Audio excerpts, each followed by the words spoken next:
Yani ukikaa na kusikiliza alichokizungumza Rais mstaafu Jakaya Mrisho Kikwete kwa viongozi wa dini, na akiweza kutoa wito baada ya kile kinachoendelea kwa sasa katika mitandao ya kijamii, lakini pia na hata maeneo tofauti. Yani baada ya Askofu Gwajima kuweza kufanya press yake ambayo imeonekana pia kuleta utata, lakini pia kufanya pia kutengeneza pia mwamko na uchochezi kwa baadhi ya viongozi wa dini kutumia kivuli cha dini kuweza kuhusisha na masuala ya siasa ili mradi kutengeneza attention, lakini pia na kutengeneza pia ukubwa wa wanachokizungumza. Na katika jambo ambalo pia watu wengi wamekuwa kilihoji ni kwa nini Askofu Gwajima, mbunge wa Kawe, alisubiria kipindi ambacho tayari kuna attention ya uchaguzi, na ni kwa nini asingelizungumzia swala hilo tokea zamani. Na ndio maana wanataka kuzungumza na kutaka kumhoji kwamba yani je, kuhusu swala la utekaji, hiyo ndio ilikuwa ni mara ya kwanza ama ilikuwaje? Yani tokea enzi na enzi, tokea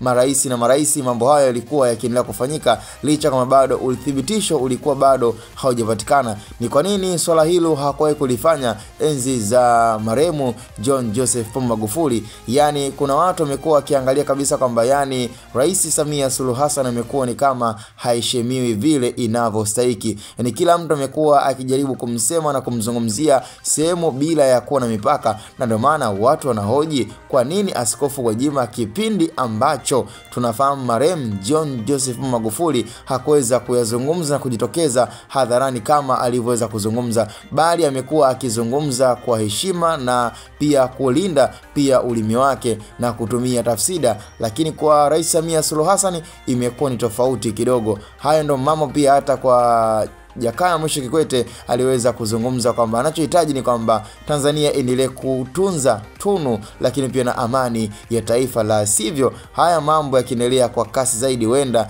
yakaleta mchafuko na kufanya Tanzania ikose amani tena na tena, kwa sababu ni lazima kutakuwa na upande ambao utakuwa unafanya viongozi wa dini pia na wao watengeneze matabaka baina ya masuala ya chama na kujikuta pia wanajihusisha moja kwa moja na kujikita kwenye habari za masuala ya kisiasa. Cha msingi tukutane kwenye upande wa comment. Ni Hatboy Media.